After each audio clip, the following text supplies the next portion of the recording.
తీరం ఉంటలేదు. అది నా ఫోన్ తెచ్చుకున్నావా? తెచ్చుకున్నా, నీకు లేదా? నాకు లేదు. వచ్చేసంది ఫోన్ చూస్తుంది, అన్ని కాలువలు ఇస్తలు నీళ్ళు తాగమంటలేదు. ఎంటికి వచ్చింది అంటుందో ఎక్కడికెళ్ళి అన్న అనుకుంటా వస్తుంది. అన్న దుకాణంలోకి పోతాడేమంటే అన్న లేకపోయా, కొనలేకపోయా.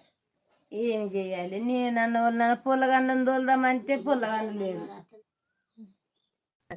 లేవు, గడ కూర్చుండిపో, మీ అన్న వచ్చేదాకా నేను ఇల్లు నొక్కుంటా.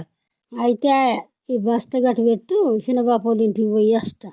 బస్తు ఉప్పుంట తెచ్చింది, అందులో చీర పేలుకున్నదో రైకి పేలుకున్నది, ఏం లేదు బస్తల. మాస్తొద్దులు ఆయా లేక లేక మా అవ్వగారింటికి వస్తే మూతులు ముక్కులు దింపాడింది. అయితే మా ఆయన దగ్గరికి నేను వచ్చిన, అది కూడా బయటకే నచ్చింది. చెల్లె ఎప్పుడు వచ్చినవే? మాల సొదులయ్యారాక మంచిగా ఉన్నావా? జెర్సేపు ఆయన నచ్చి మలస్కరోలు ఆయన నిన్ను చూడక అది నువ్వు చూడక అని వచ్చిన. అన్న అది నేను వచ్చిన నుంచి మూతులు అంకర పోయినట్టు మూతి దింపుకుంటూనే ఉంటుంది.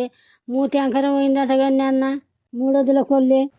ఏం కాలేదు, మంచిగానే ఉంది. మూతులు ఎందుకు దింపుతుంది మరి? మూతులు దింపుడే కాదు, ముక్కులు దింపుడే కాదు. నువ్వు వచ్చినవని ఆగిన అన్న. ఏం చేతిగా నువ్వు వచ్చినవని ఆగిన.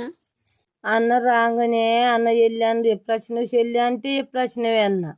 పేమెంట్ దొలికిపోతున్నాయి. ఏవో ఆ పేమెంట్ ఇంత పూర్తి చూస్తుంటే తల్లు.